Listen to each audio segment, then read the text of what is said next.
Hi viewers, আজকে আলোচনা করব গরুর যদি লাম্পি হয় এবং লাম্পি ভালো হয়ে গেলে গরুর চামড়ার নিচে এক ধরনের আবরণ থাকে শক্ত টিউমারের মতন এবং চাকা চাকা চামড়ার নিচে শক্ত শক্ত একটা আবরণ থাকে যেখানে লাম্পি হয়েছিল।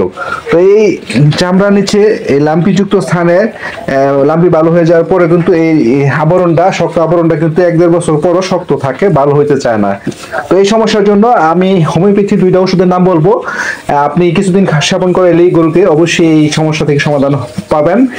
এবং গরু যদি লাম্পি থাকে, লাম্পি ভালো হয়ে যাওয়ার পরে কিন্তু চামড়ার নিচে যদি যে আবরণটা এটা কিন্তু থেকেই যায়, এটা কোনো মেডিসিনে যাইতে চায় না। তো একমাত্র হোমিওপ্যাথি ওষুধে কিন্তু সম্ভব আপনার এটা শেষ করতে। আর গরুর চামড়ার নিচে যদি শক্ত আবরণ থাকে টিউমারের মতন বা শক্ত দেখা যায় চাকা চাকা, তখন কিন্তু এই গরুটা কুরবানির জন্য মানুষ কিনতে চায় না। তো এর জন্য আপনাকে এই ওষুধ 2টা খাওয়াতে হবে। তো এই যে একটা গরু দেখতে পাচ্ছেন, এটারও কিন্তু 1.5 বছর আগে আপনার লাম্পি হয়েছিল, অসংখ্য লাম্পি হয়েছিল, শত শত। তো এটা কিন্তু এখনো চামড়ার নিচে হালকা পরিমাণে গুটি গুটি আছে। আগে কিন্তু অনেক বড় বড় গুটি ছিল। আমি কিছুদিন ধরে এটাকে ওষুধ খাওয়াচ্ছি, হোমিওপ্যাথি 2টা ওষুধ। সেটা একটা নাম হচ্ছে থুজা। তো এই থুজাটা আপনি সকালে খাওয়াবেন, যখন পানি খাওয়ান পানির সাথে খাওয়াবেন। আর যদি পানির সাথে না খাওয়ায় বোতল দিয়ে খাওয়াইতে পারেন, একটু পানির সাথে মিক্স করে, তাহলে আরো ভালো। তো আপনি খাওয়াইবেন ওজন অনুযায়ী। তাহলে আপনার গরুটা 2 মণ ওজন, প্রতি মনের জন্য 5 ফুটা। তার এবং যদি মনে করেন আপনার গরুটা 5 মণ, তাহলে 5 মণের জন্য 5×5 = 25 ফুটা। আর 5 মণের উপরে যেগুলো আছে ওইগুলোর ক্ষেত্রেও 25 ফুটা হবে, এর বেশি যাবেন না। তো 10 মণ তাদের জন্য কিন্তু 50 ফুটা লাগে। 50 ফুটা না খাওয়ায় আপনি 5 মণের উপরে যাই থাক, আপনি 25 ফুটার উপরে যাবেন না। এর নিচে যদি আপনার ছোট বাচ্চা থাকে, ধরেন 1 মণ, তো তার জন্য 5 ফুটা সকালে খাওয়াবেন। আর এইভাবে প্রতিদিন সকালে। আর 2 নম্বর ওষুধটা হচ্ছে আয়োডাম।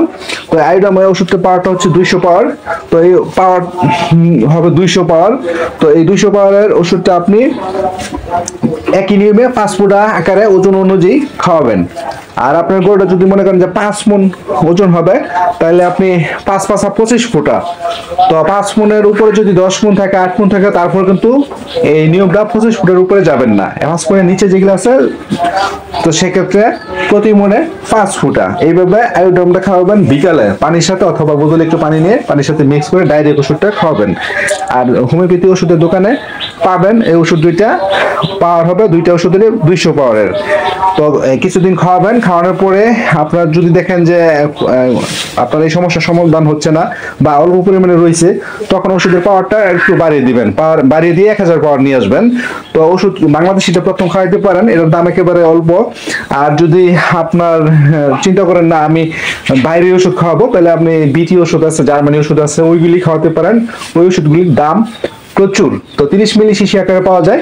তো এই ওষুধগুলি আপনি কিনে খাওয়াবেন। আশা করি আপনার কিছুদিন খাওয়ালে আপনার এই স্কিনের নিচে যেই আবরণ, শক্ত আবরণ থাকে, এই লাম্পি হওয়ার পরে, লাম্পিটা হচ্ছে একটা ইংরেজি শব্দ, এটা বাংলা অর্থ হচ্ছে বসন্ত বা গোটা। তো এই স্কিনের নিচে লাম্পি ভালো হয়ে গেলে কিন্তু এই স্কিনের নিচে শক্ত আবরণ থাকে। তো এই যে এটার এখনো এইদিকে আছে, হালকা হালকা শক্ত শক্ত আবরণ আছে। তো এই আবরণগুলি কিন্তু যাইতেছে, আগে বড় বড় ছিল এই চামড়ার নিচে আবরণ। তো এই হোমিওপ্যাথি 2টা ওষুধ খাওয়াবেন, আশা করি উপকৃত হবেন। তারপরে যদি কেউ না বুঝে থাকেন, আমার ভিডিওতে কমেন্ট করবেন, জানবেন। দরকার পড়ে আমি আবার আপনাদের কমেন্টের মাধ্যমে জানিয়ে দিব আপনি কত পাওয়ারের কতদিন খাওয়াবেন। তো প্রিয় দর্শক, ভিডিওটি ভালো লাগলে আমার ইউটিউব চ্যানেলটা সাবস্ক্রাইব করে দেবেন, নতুন নতুন ভিডিও সবার আগে পেতে।